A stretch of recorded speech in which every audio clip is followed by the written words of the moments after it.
Good afternoon, everyone. Welcome. My name is Marilyn Shannon, and this is the Breaking Free Show.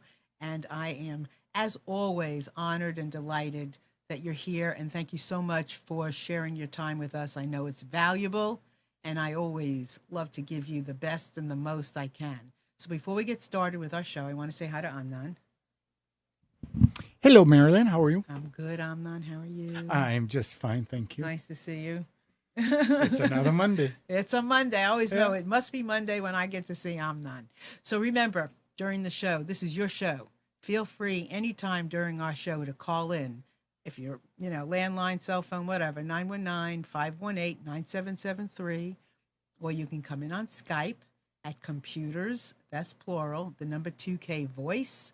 And also we have a chat room. And you are more than welcome to come in there just near our video. Just put your name, nickname, whatever you like, and you can communicate with us in there. You can ask questions, you can comment, all of the above. And we would love to have you because, we are a community. And so anytime you have anything to say, no matter what it is, you do not have to raise your hand. You just have to come in and ask. So let's get on with our show, okay? So one of the things I love, besides listening and life and my grandchildren and all that good stuff, is business.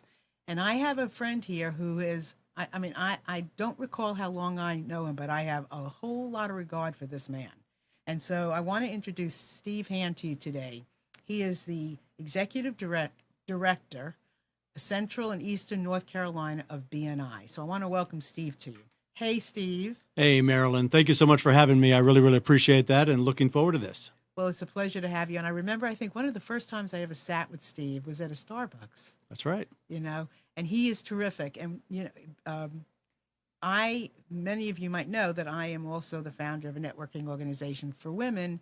And Steve and our paths have crossed many times. And I really respect him because it's never been where, well, I do BNI and you do Women's Power Networking. It's never been that way. It's always been collaborative. And isn't that the best recipe for business anyway? So tell us about you and BNI. Sure. Well, BNI's been around since 1970s, so I don't know quite the year off the top of my head. It's 32 years old, so you could probably do the math faster than me. But so that's the 80s, I guess. But I joined in 2002, the spring of 2002. And in my case, I right away saw it was going to be an easy fit to grow business and jumped in pretty hard. In 2007, I took responsibility for this region. In those days, it was 11 counties, maybe about 20 chapters, and doubled it by 2012. And now I've got 46 counties I'm responsible for here in 2017. So that's been my history with the company. And what is it that you love so much about being involved? Well, there's no question I love helping people have success. The phrase I like is to help them make more money they can spend. And I really think they can do that with this system. So that's our focus, is building systems that work. And so what are some of the things that you do? It's a lot of coaching and training and education and really getting people to take a shot at it and apply their skills. Everybody's unique in their ways. You can think of it as a moving, not necessarily a puzzle pieces, but more like a kaleidoscope, because it's always changing. It's a living organism. So we want them to have the chance to be the best they can be in their particular field or where their life is. So do you notice any business trends? Oh, sure, all the time. So, like it's one of those things that right now, obviously, real estate is pretty hot. So anything in the real estate world is pretty big, and that goes right from the transaction all the way through the trades. But things are always in cycles. And that's probably what we see right now, the main one. So you have, amongst the chapters, you'll have mortgage, you'll have BNI, you have trades, you have people like me, sure, coaches. Sure. So what is some of the things that you want people to know that helps make them the most success they can be in business? Well, one of the first things is to really focus. A lot of companies don't focus. We got a big advantage as a small businesses is that we can focus. I talked to a woman today, a chiropractor, and she's looking for 3 new customers a week, which is 40 customers roughly over the quarter, which is 160 customers over the year. Well, those 160 could all be teachers. They could all be one profession, and it's much more effective to focus in one area. So a lot of small businesses don't quite grasp that, and that's one of the things we look at. Yeah, I remember for years people would say to me, Marilyn, you got to focus as a coach. And I just knew that I could work with children, I could work with couples, and I love business, and I've been involved in business and life and all that stuff. So I never really did focus. But when I talk to clients now, I tell them it's so much easier to focus. It's easier for your marketing. I mean, there's so many places to go and so many people to talk to that for an entrepreneur, it's really more valuable to focus. Absolutely. Have an niche. Absolutely, because you become the expert in that area. So, liken it to fishing. You can catch all kinds of fish, but if you use the right bait, the right hook, the right time of day, the right stream, you're going to have much more effective ability with that. So, focusing is the key.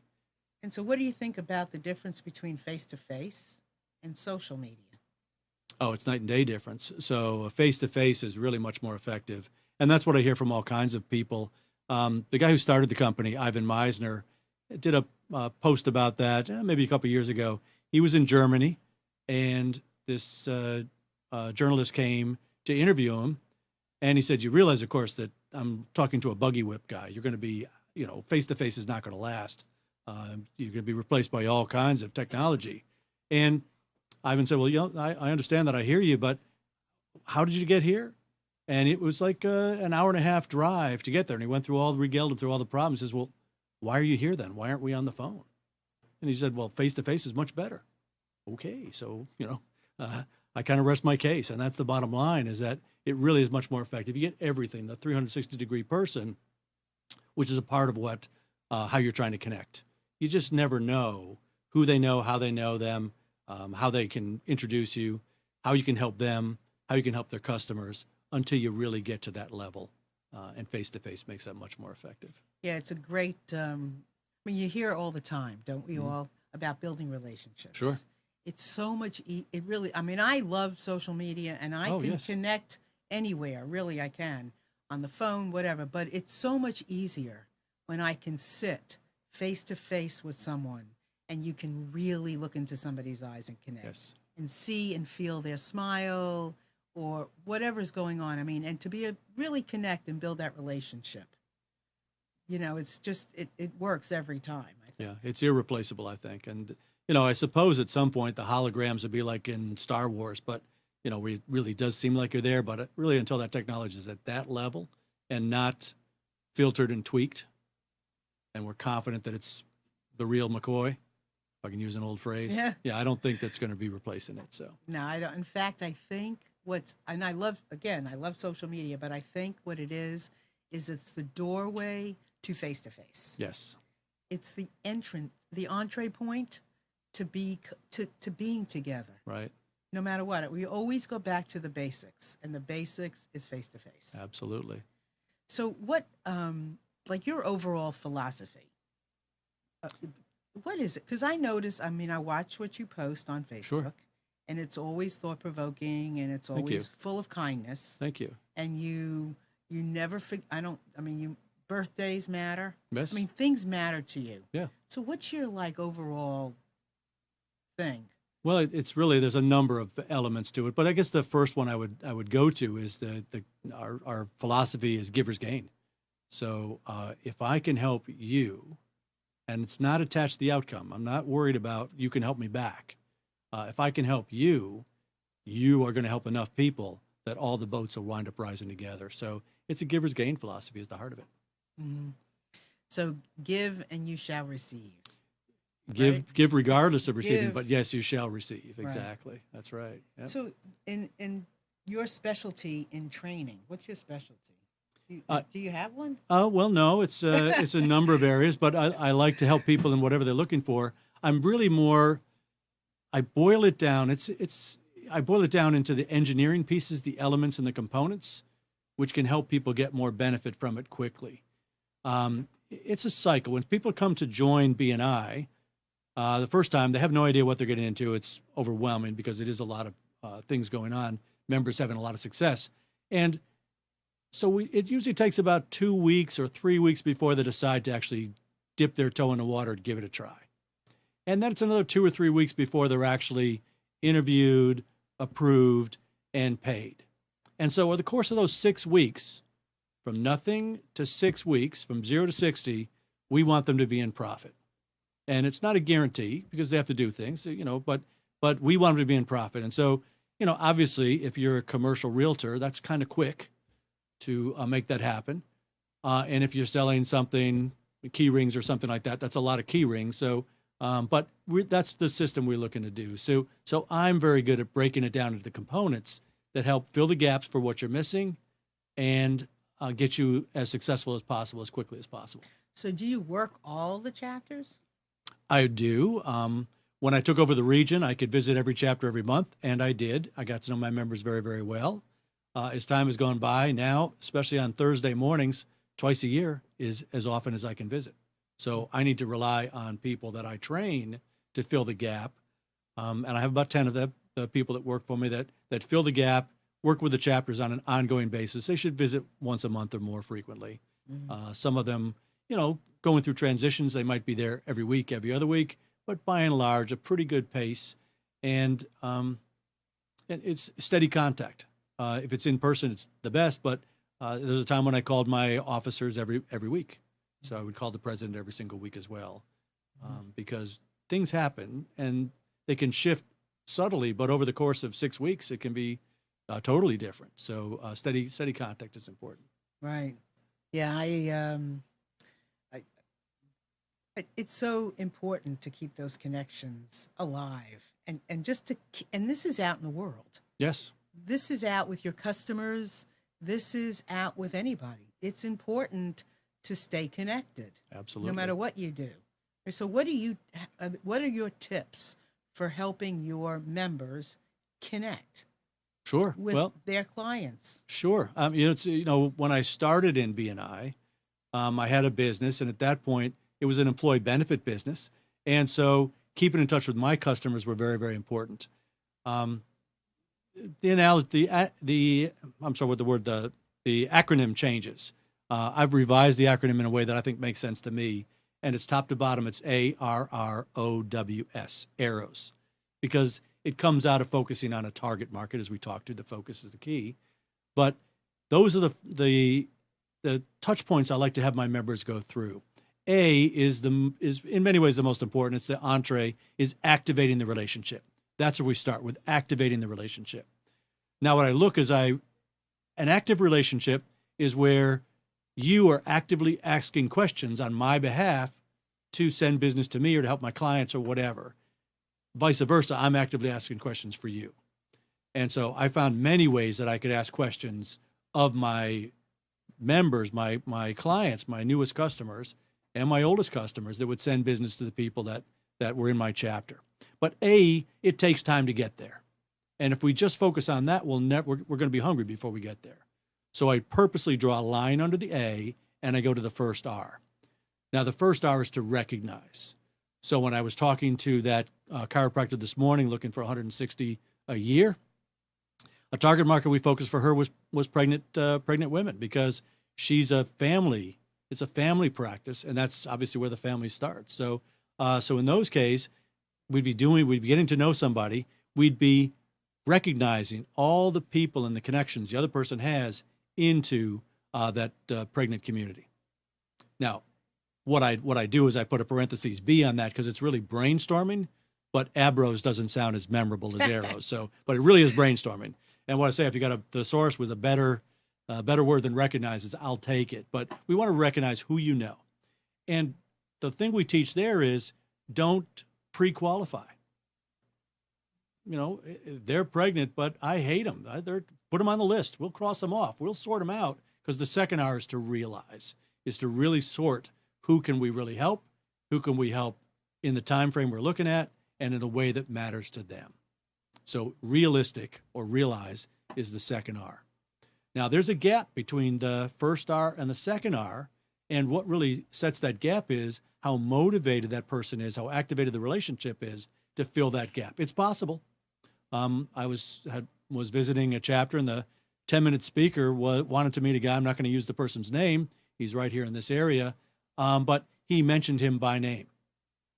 Well, I still am, but I was a big Mets fan, and so was this guy. And the kids were young. We got to know each other because both kids played soccer. They're both now in their 30s, so that is not happening anymore. But in those days, this friend and I would hop in the car. We'd drive down to Atlanta. We'd watch the doubleheader with the Mets and the Braves.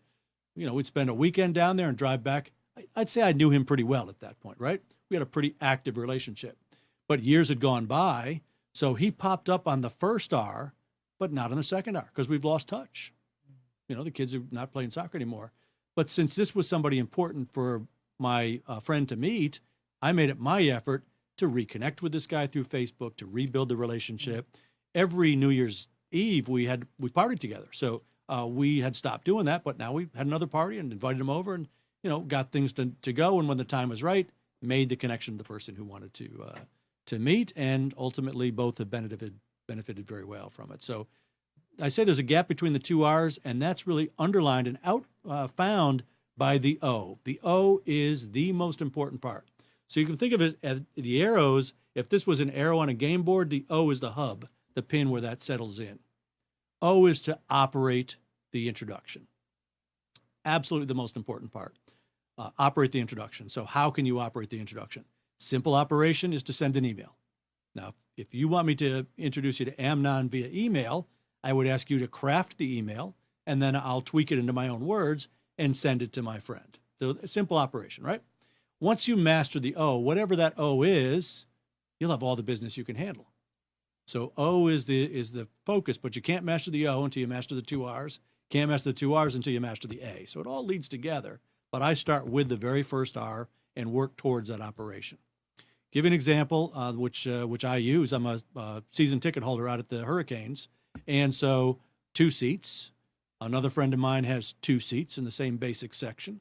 And if there's somebody that I'm bringing that person needs to meet, I bring them, we watch the game, and that's fine. But if you've ever been to a hockey game, the end of the first period, the horn blows, and people go buy beer, I just make sure we go to the same kiosk, and I introduce them right there.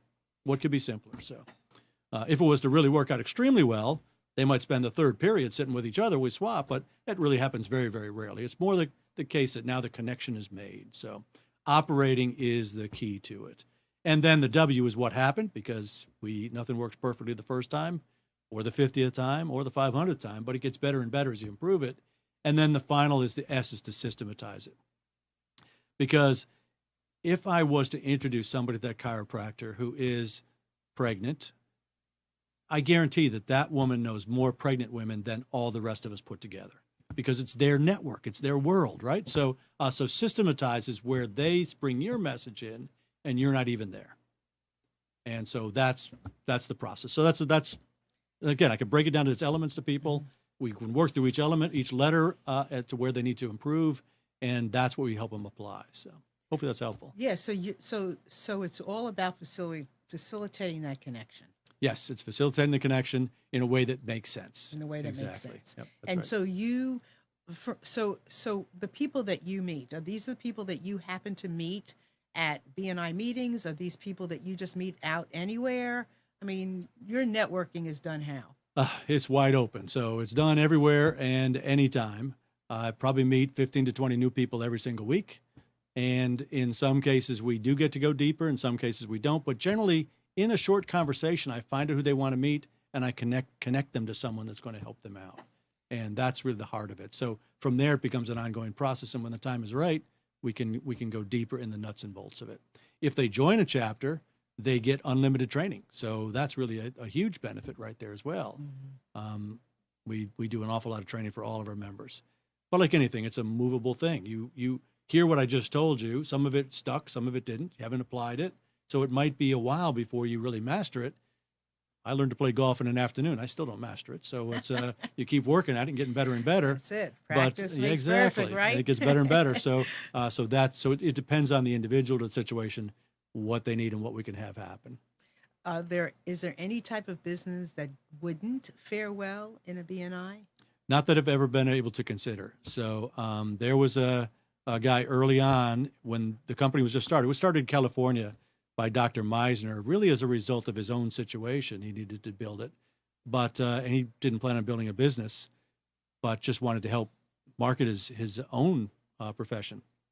But make a long story short, somebody came early in the early days, and this person sold industrial lighting into factories and to hotels. And he wanted to join. And I said, well, yeah, I can appreciate that, but we don't have any hotels and factories here. I don't know that this is really a good fit for you. I think I said, that's okay. I still want to join. And within 6 months, he was #1 in the Southeast. 6 months later, he was #1 in the United States. It didn't change. There were no factories and hotel owners in the chapters. But what he found is his best customers needed things that could be provided and met by the needs of the people that were in the chapter.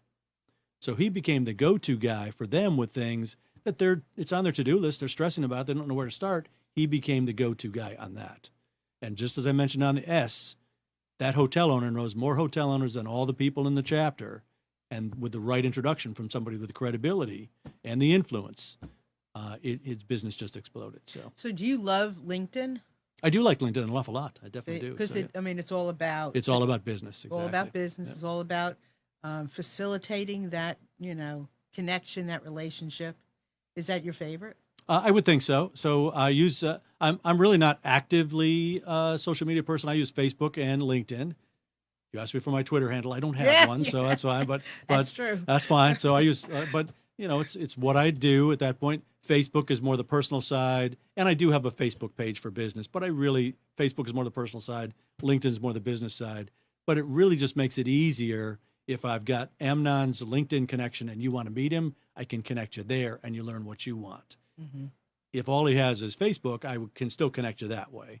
Right. But I would probably just use an email facilitation based on the fact that you're in a virtual type of a business or whatever.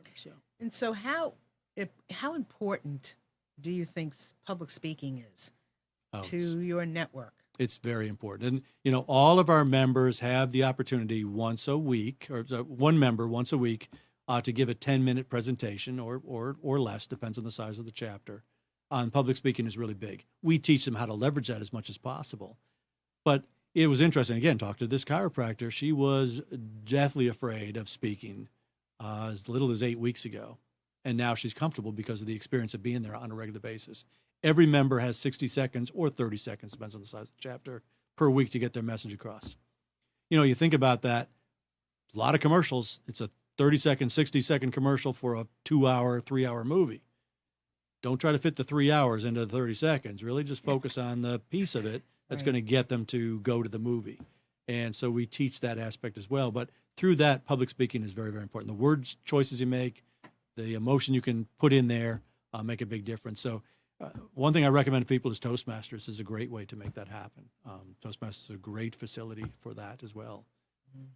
This is a very good point. So I hope you're all listening to what Steve said about don't try to put too much into your 30, your 10, your keynote, whatever it is, because less is more. If you ever remember looking even at an ad in the newspaper, the ads that you would notice the most are the ones with white space. That's right.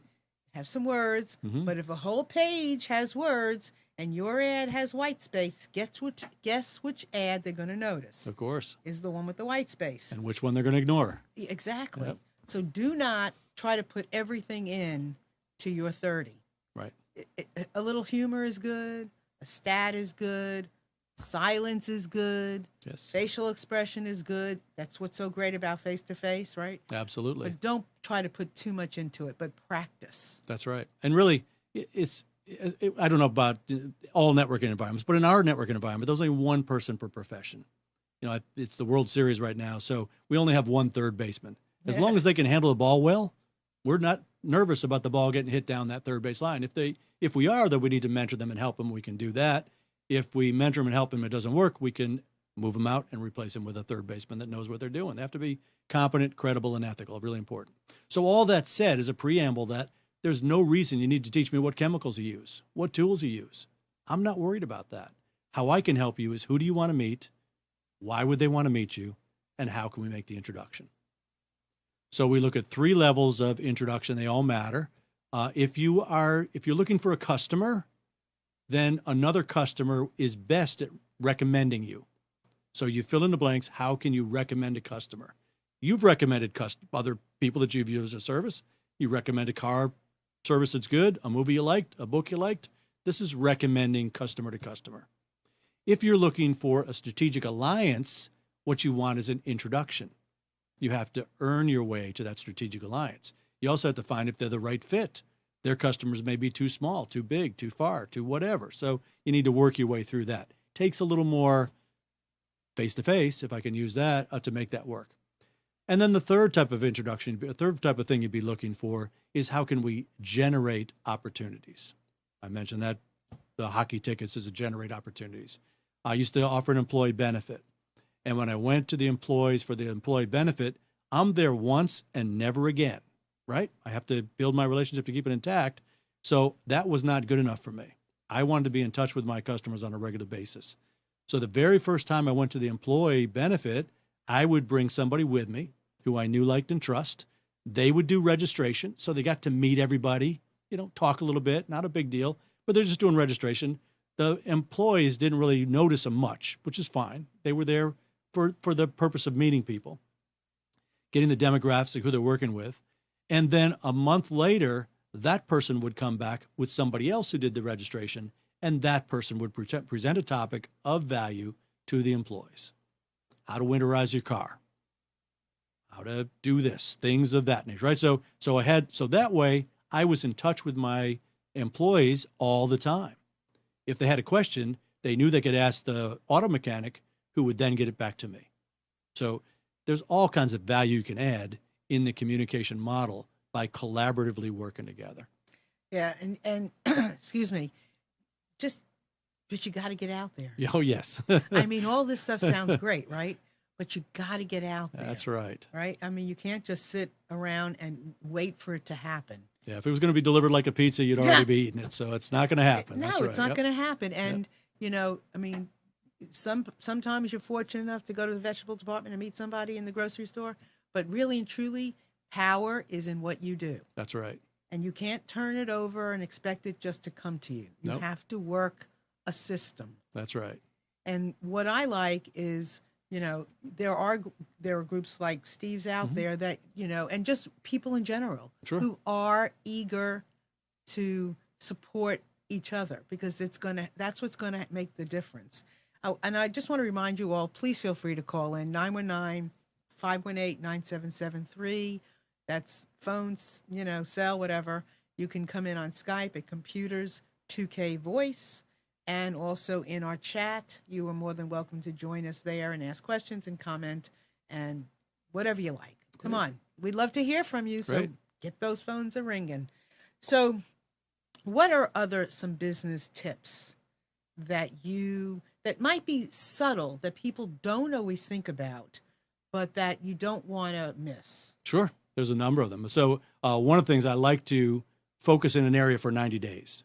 I find 90 days of focus is very, very important. When you say an area, what do you mean? In a target market. Okay, so like women that are pregnant. Yes. Give it 90 days before you back out of it. That's right. Good tip. 90 days, I would give it everything I got. So for instance, at one point I was thinking, who's somebody that everybody's reluctant to deal with, that could be a potential client or referral partner for me. And so used car salesman jumped right out at me. So I spent 90 days walking on the lots. I didn't want to not give it my best shot and keep thinking, I should have done that with them. I just gave it everything I had for 90 days. At the end of 90 days, if I found it was a great market, and it was, then I could do it again and do it again and do it again. In the example I gave her, she needed 160 new clients a year. You could almost go down Chatham Street. There's 160 used car dealers on Chatham, almost. You can find them easily. And you just got to find out what their hot buttons are. The real challenge when you get really good at a target market is what their big issues are. You know how you can solve them. Your big issue is just be quiet and let them ask the question. Don't jump in. Don't jump in with a solution until they've asked the entire question. So first we teach everything but patience, but then once they got it rolling, we teach patience is very, very important. The phrase I use is don't pounce. When you find a referral opportunity, don't pounce. You're going to scare them right out of there. So it's like a fish on a line. You got to get it out of the water into the boat. So gentle. So no overselling. No overselling. There's no reason ever to sell. There really is no reason ever to sell. What you're looking for is you want to think of yourself as more with the lighthouse. You've got the solution. They come to you. We invert the schedule, so it's no longer a selling cycle, it's a buying cycle. One of my web developers had a 3-month selling cycle. You want a website? He's going to meet with you, talk about what's possible. You're going to think about it. It's a 3-month cycle, right? But as time went, he was educating the people in his chapter, pretty strong B2B people, and they knew how to qualify well. Make a long story short, when they brought the person who was introduced trusted the introduction, knew that person was competent and credible, it was one and done. No selling was needed, and that's what you're looking for. And I have to say, that's an area that a lot of people get really hung up on because they don't want to sell. And they think that if they have a product or a service, they have to sell. And you do not. No. It is not the way it used to be. No, it's not. It's not, is it? Right. And what's changed? Because people are more educated. They've got more channels. They've got more avenues. And things are much more accessible. You really have to stand behind your product because it's easier to return it. I mean, there's a lot of things that have changed. There's a lot of things that have changed. The bottom line is putting somebody into a square peg is not going to be good for anybody. 40 years ago, that would have been fine. Square peg's going to make it work. But now it's not the case anymore. So, and we all have to be great at what we do. Absolutely. We got to be great. Another benefit of focus. Yeah, you got to be great. Yes. And when you're great, you have a personal story. You have that ability to connect. Yes. So when you're doing that, you're not selling. That's right. Selling doesn't come there. It's not necessary. Doesn't live in the same place. That's right. And so, the networking marketing world is more like farming than hunting. And as business people, as salespeople, you still have to eat. So when you are by yourself, if I don't catch it, I don't kill it, I don't cook it, I don't eat it. There's a lot of hungry times there. Steve, you're good at this. Thank you. I've done this a lot. So, but if I can work with a team, then we can steer people together. So I go with the same model. In the ancient world, ancient's only 400 years ago now, but in the ancient world in the United States, people had their whole lives were working with the prey. They respected the prey could kill them. So I'm going to use buffalo as an example, the American Indian. And every single one of the hunters could do it all. But some were better. Some made the better arrows. Some made the better bows. Some were better trackers. Some were better at every aspect of it, right? So, but everybody could do something, but they knew the experts. It really bubbled out. You want to have that expert that bubbles out and shows the area. Well, when they took down the animal, they used everything. The ears, the bones, the hooves, the hide, everything, right? When European settlers came over, they bought a gun. They didn't know what a gun was 2 weeks ago, and they just picked the animal off at a long distance. They would just take the hide, take the tongue, and leave the rest to rot. And unfortunately, most of our business people are like that too. I'm working with a customer who needs its carpets clean because that's what I do, and that's all I do is clean carpets, and then I leave. But that person is cleaning the carpets because their pet has an issue, and if I was on my game, I could refer to the veterinarian. Or they're cleaning the carpets because they've got a family coming over, and I could steer them to my photographer or my caterer, right? And we just don't do that. We're just there for ourselves, and we're not there for others. So it really is collaboration, teamwork is what it's all about. Yeah, it's really about the we. Yes, it is about the we. It's really about the we. Yep. And when we really get that, then everything is going to, a lot of things are going to shift.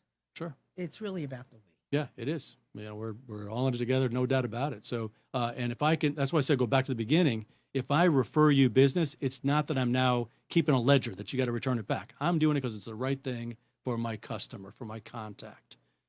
Everything takes care of itself when everybody's got that philosophy.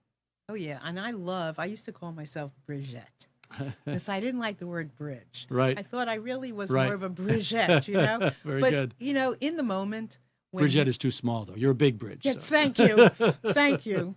You know, when you want to help connect people, you know, sometimes it's a spark. Right. Sometimes it's in that second where you think of something, you meet somebody, you know, you're listening for that connection.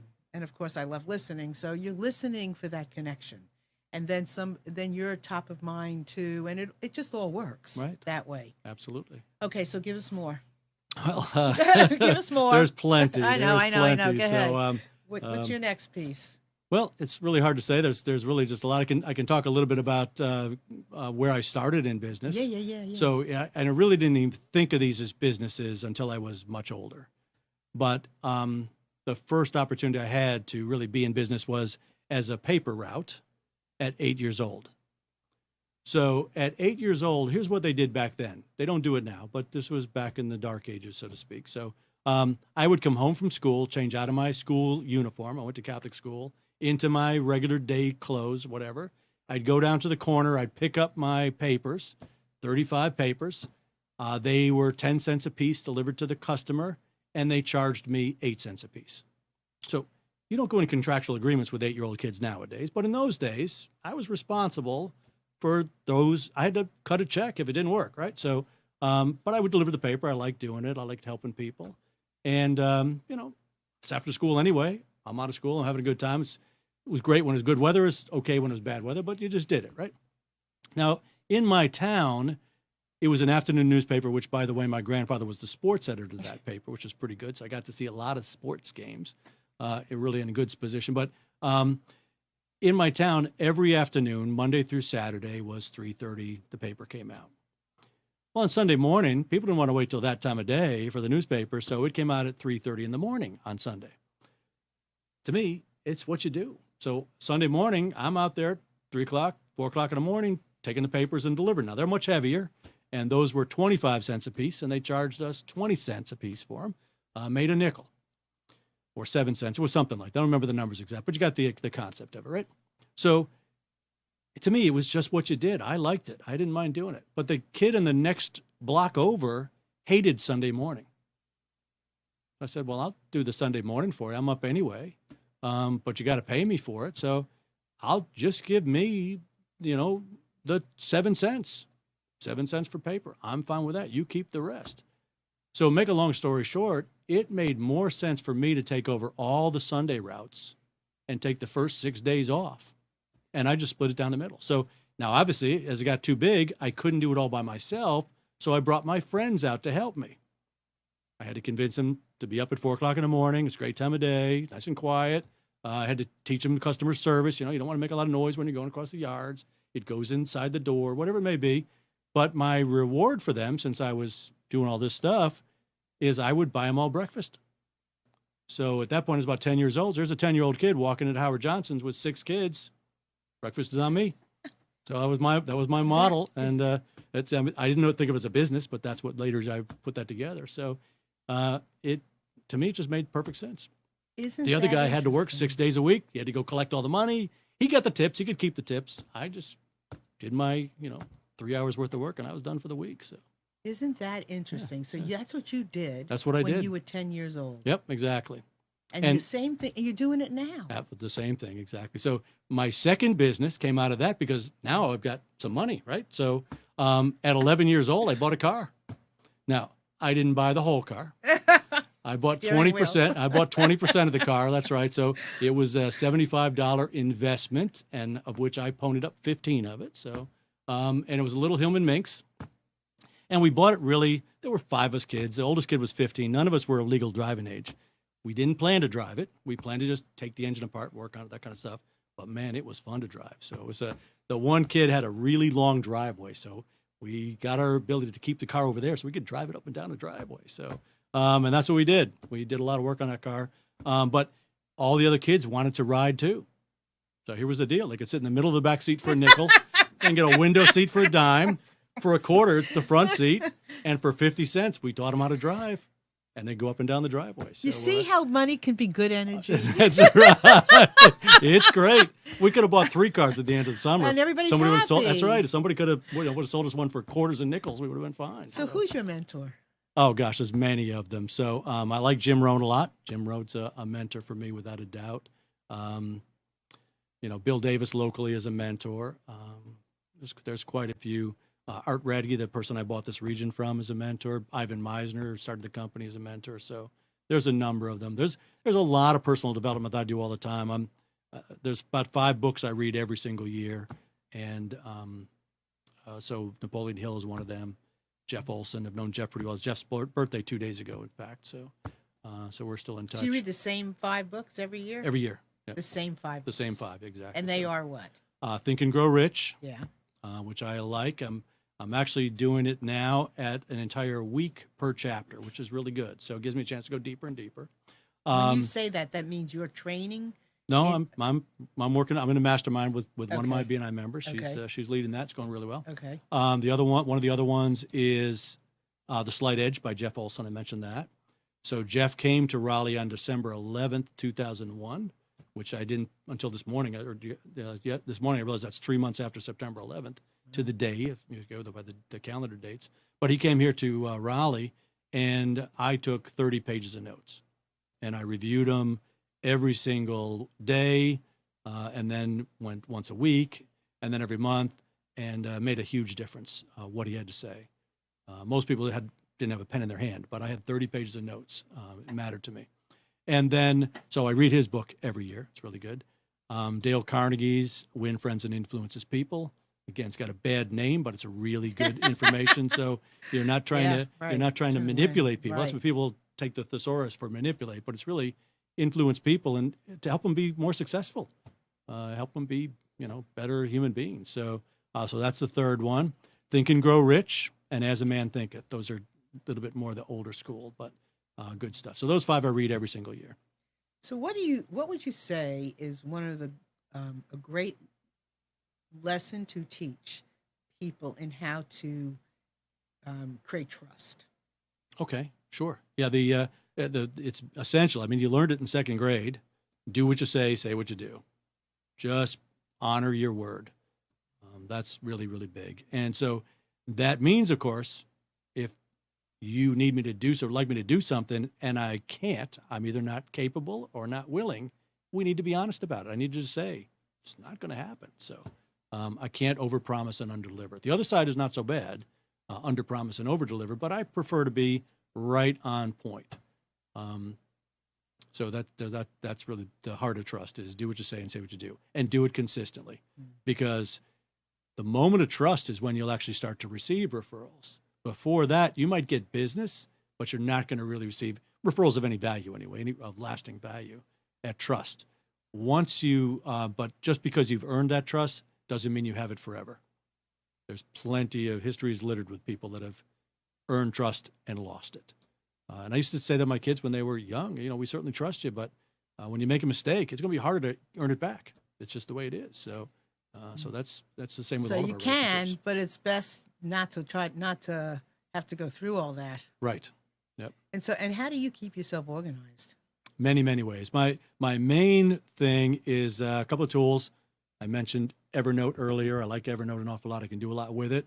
It's really easy to record something that turns into text. It's much better than my handwriting by far. So I get that as much as I possibly can. And there's lots you can do with Evernote with check marks. And I was writing down the battery need for the scale and the bathroom scale.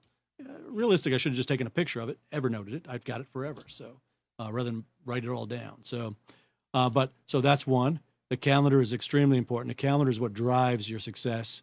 So if you look at my calendar, I told you this, I've got 5 appointments today. This is number 4. They're all laid out. And for each one, I know what I'm going to do, how it's going to go, what the end result is, and I'm prepared every step of the way. So you're that planned out. Yes, I am that planned out. How do you plan that much? How do you know how it's going to exactly go? Well, I've done it many times. So, for instance, when I met with the first appointment was at 7:30 this morning. This is our 15th one-to-one. So I didn't need a whole agenda, and yet we're able to help each other quite a bit. Then I started a chapter. I'm not really working this chapter, but the woman that is on vacation. She's with her family in New York, which is great. So I stepped in, went extremely well. They had a number of visitors, added a lot of value to them. 2 people have applied for the seat that's open, so we're going to have to be interviewing them to see how that goes. And then I stayed after with the chiropractor I told you about. Then I interviewed somebody who applied to a chapter.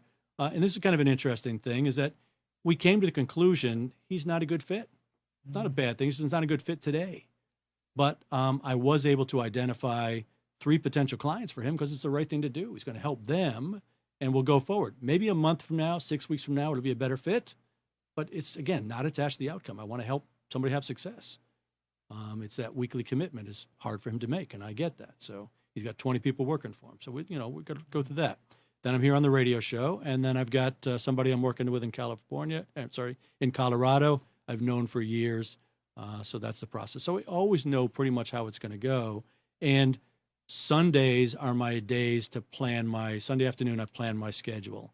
Right now, I know every Monday through the end of the year, every Wednesday morning through the end of the year, every Thursday, all day through the end of the year. So, those are pretty well laid out. I know half of my Fridays and half of my Tuesdays.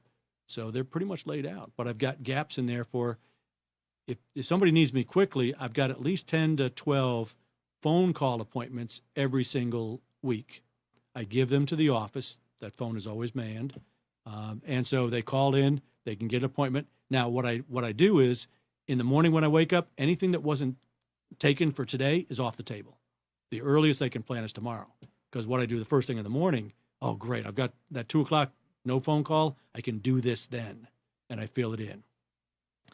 What I look at, another thing I do is I take an hour and I break it into 12 minutes, 5 12-minute pieces. My wife thinks it's kind of silly, but so I have a 12-minute timer on my clock, right? And so every 12 minutes, it lets me know. So, for instance, 12 minutes is break time. Some point in that hour, 12 minutes is break time. And I purposely go do something else. I'll take a walk. I'll do something. It's a great time to call mom, something like that. So the other 48 minutes is consumed in whatever's most valuable. 1 hour, 48 minutes is all on the most important project.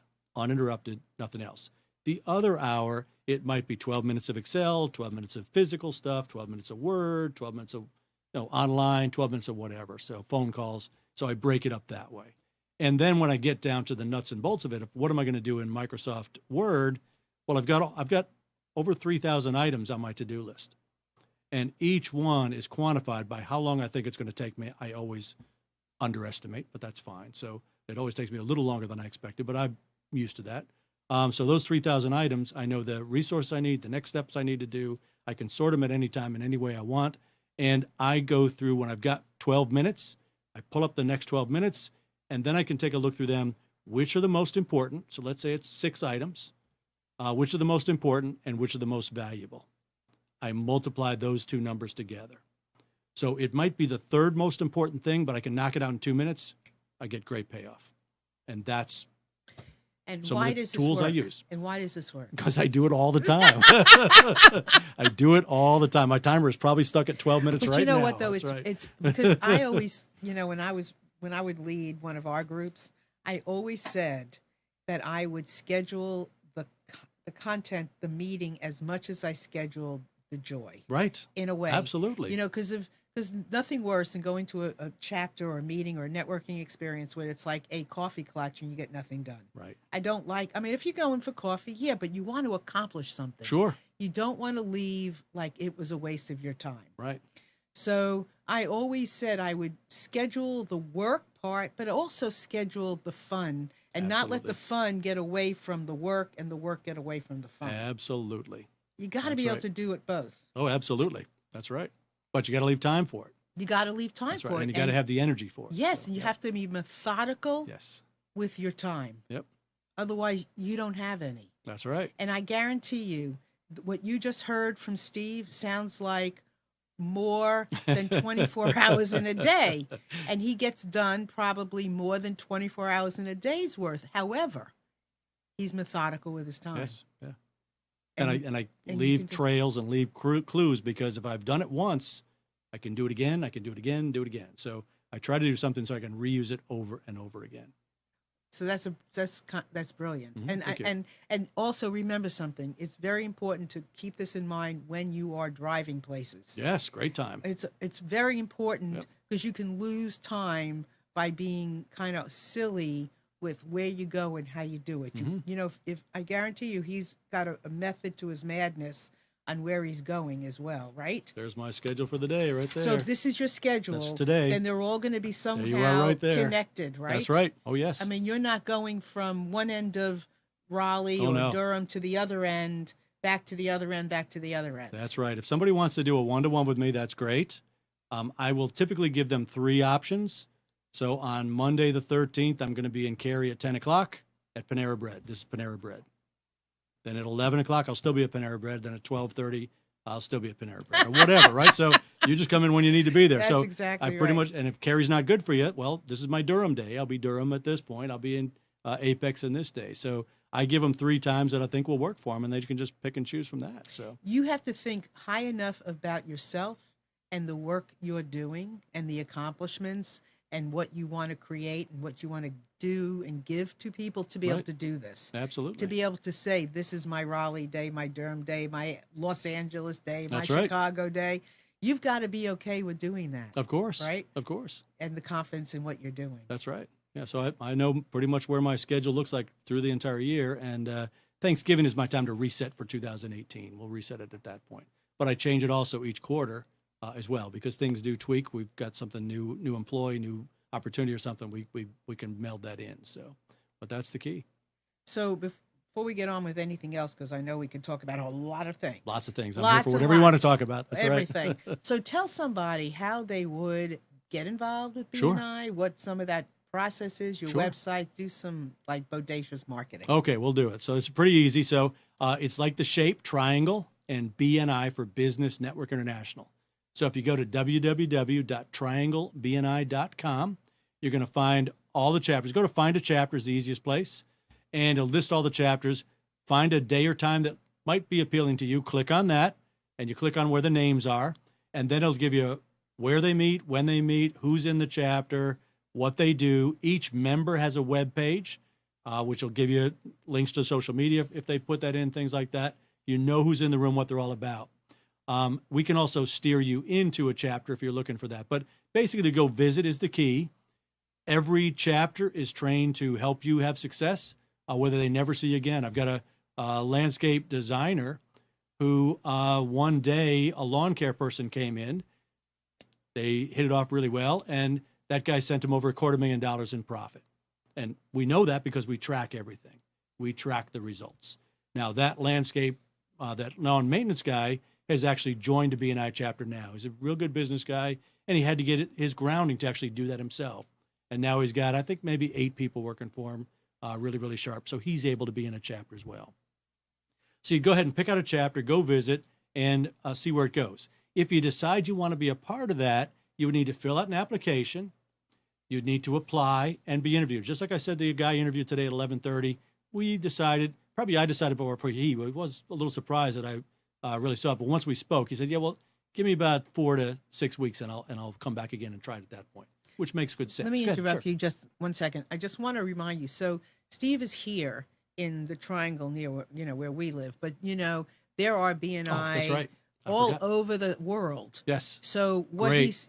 he's saying is there is a system for joining no matter where you are. It's and the I don't same. want you, yeah. It's the same all over the world. You would just Google BNI and whatever your city is, and you'll find it. And it's the same process for the website. Find a chapter. You'll see the members. Go visit. Same thing. You'll apply, and if it makes sense and they approve you, you'll be in.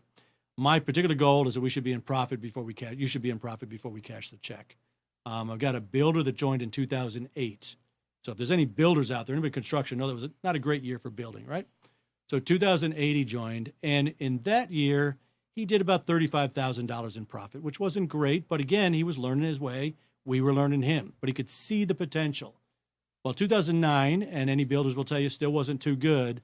He did $2 million in profit that year just from BNI, and he's never done as poorly since. It's changed his entire lifestyle. So his big passion, although he's a great builder, is water skiing. So rather than wait for that, he built his own water park. It's one of the 3rd largest water parks in the world. He now is buying the bar next door because it just makes sense. That park can hold 40,000 people. So you start out one thing, where you go is really entirely dependent on what you do. And he is there every week. He's the vice president of that chapter. He's a key component of that chapter. So that's the same. Those are the kind of results you can have wherever you go. It doesn't matter if you're in Kansas City or if you're in Japan. We're in 80 countries. One of the Iron Curtain countries, and I don't remember which one, we've been there 4 years and already 2% of the GDP. for the members that are enjoying that. So we're changing the way business is getting done everywhere. Locally, it is hyper local, but it really changes in a bigger picture as well. So hopefully that's helpful to you. Oh yeah, that was great. Thanks. So this is how business not only is being done, but has to be done. It is. It's right. Well, there's no choice. Yep. We have to collaborate. We have to come together. We have to really care about the we. Yep. Yeah, our code of ethics, you have to stand behind your work, make it happen for everybody. If you refer me to somebody, if you refer me to Amnon, my number one objective is to improve your relationship with Amnon. Doesn't matter how long you've been together, that's my number one objective. Amnon becomes a client, great. Amnon doesn't become a client, that's okay too. Because if I can take care of that, you'll send me more and more Amnons as you go along. And you already know that you're connected to that. Either, I'm looking for bikers, you're connected to bikers. I'm looking for pregnant, you're connected to that. So attorneys, who we've already established that bridge. We just need to make sure that it's easy for everybody. Everybody stays in their comfort zone, but kind of on the edge of the comfort zone is needed. So do you consider this to be networking or something else? No, I consider it to be networking. No. Yeah, it definitely is networking. So, but it's really, like I said, it's 1 + 1 is more than 2. Mm-hmm. I've got members that with what they've gotten inside the system, they can do a lot more than they could before. I've got printers that print out, and as a customer service, they deliver it to their clients. Well, if it's a plumber who's got things that I need to meet the plumber, I'll deliver it for the printer on their behalf. Now, the printer still needs to keep the relationship and call up. Did everything come out okay? Is that what you look for? But it gives me the chance to meet them as well. There's so many examples of that where we really expand it. Property manager, one of my BNI chapters, she was the number one producer in her company, little property management company, number one producer. And yet there were layoffs going on. She thought it would never hit her, but of course it did. She was kind of devastated, but she dusted herself off and started her own property management company and joined one of our local chapters. 4 years later, she has 700 properties under management. She's got 15 people working for her. She's 3 times the size of that other property management company. And she's opened a second branch in Greensboro. She is still going strong. Again, somebody that's there every week. So it really is about wherever you want it to go.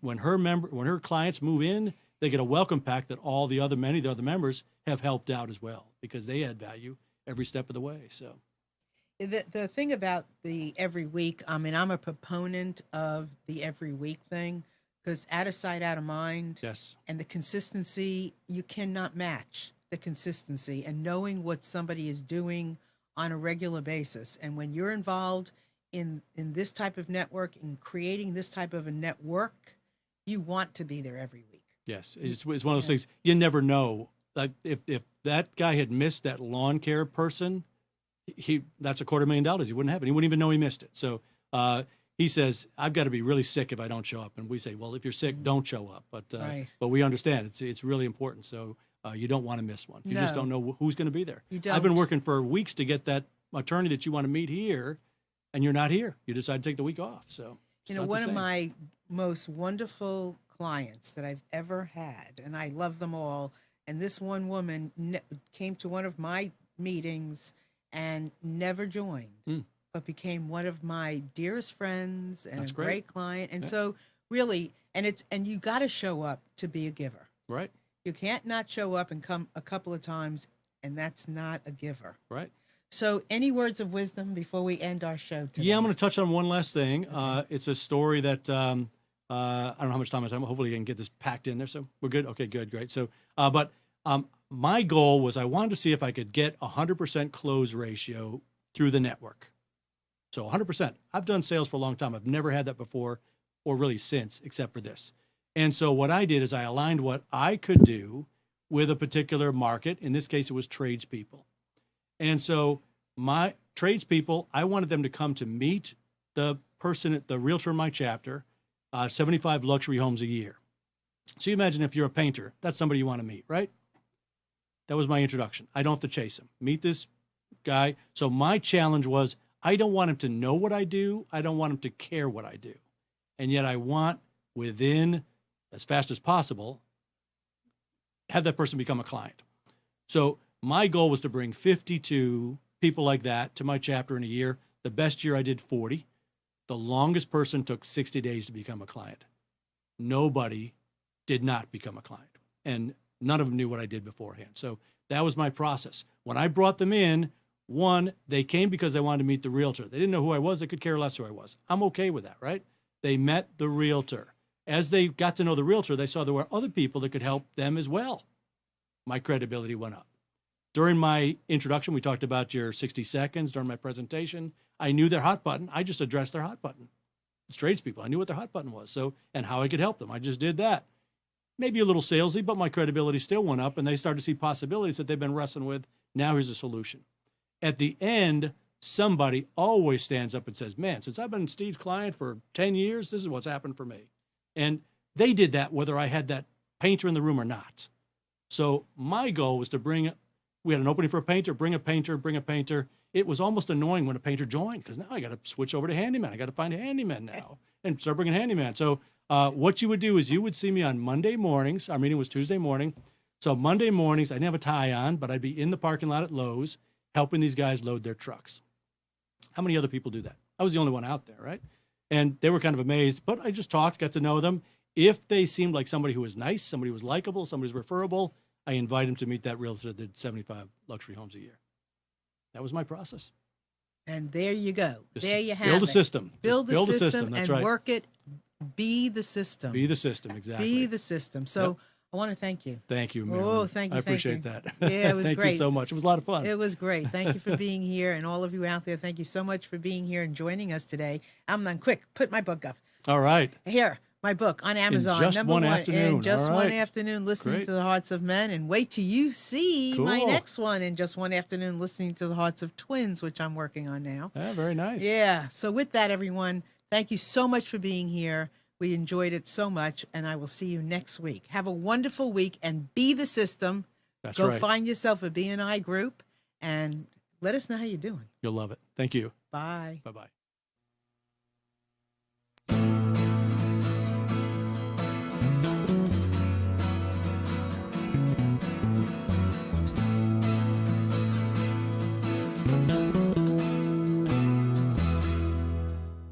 You are tuned to the Nissan Communications Network. If you tuned in too late, you can always watch each program in its entirety or download an MP3 audio file of it in the archives section at nissancommunications.com. Don't forget to subscribe to our YouTube channel, follow us on Twitter, and like us on Facebook. Sponsored by Telestream's Wirecast software, StreamingGear.com, Carolina Apparel, and DeltaForce.net.